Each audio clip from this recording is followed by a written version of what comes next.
This is a Toys R Us store in Redwood City, California, but from what you see hanging on the racks here, you think it ought to be called Software R Us. Most of the titles being sold here are for the Commodore 64, one of the original home computers, but there's a lot of life left in that old machine. New software titles still coming out for what is still a very large installed user base. Today we take a look at an oldie but goodie, the Commodore 64, on this edition of the Computer Chronicles.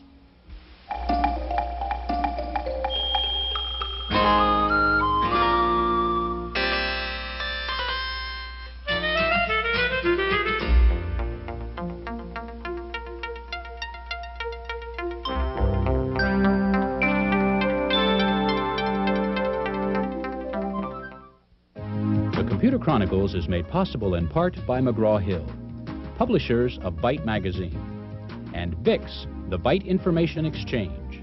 In print and online, Byte and BIX serve computer professionals worldwide with detailed information on new hardware, software, and technologies.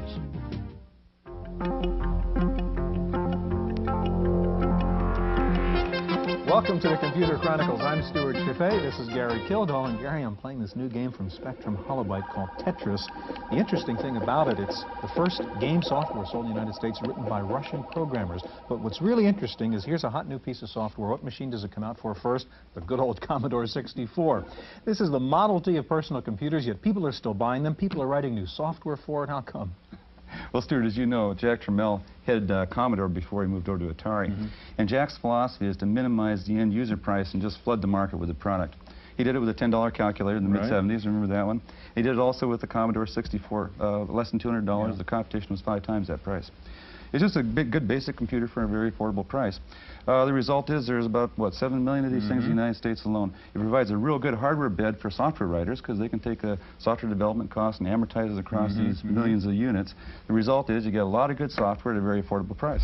Gary, today we're going to focus on the good old Commodore 64. We'll meet lots of C64 users and see the interesting applications they've developed for the computer.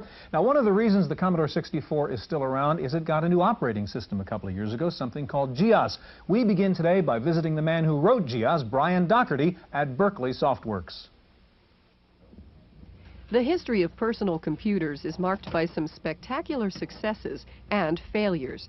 But the award for popularity must go to the Commodore 64, a little 8-bit machine that refuses to die.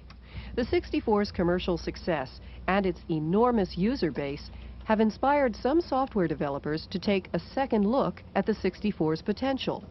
One of those companies is Berkeley Softworks, next to the university campus in Berkeley, California. What we did is we looked at these markets, at the Commodore 64 market first and the Apple II, and basically it takes a while for people to really push a machine to its total limits. And one of the things that we really believe in here that the rest of the software world, I think, has only really started to catch on to is using very sophisticated development tools. And the net of all that is we're capable now of developing applications for these machines that I don't think people really thought these machines were capable of performing.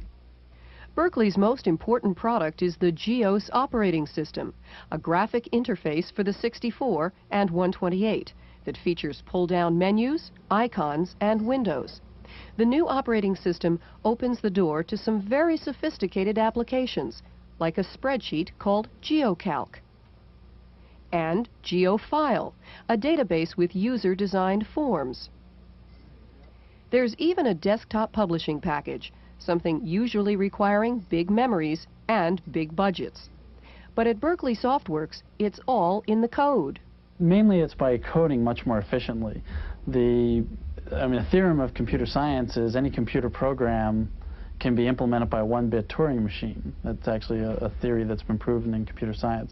So even this 8-bit processor is capable of doing all the things that a much more expensive computer, like say a Macintosh or an IBM PC, is capable of doing. Now, it may not be able to do it as fast, although we try to make up for the limitations and the capability of the machine by programming more efficiently. But you can actually do anything with a computer.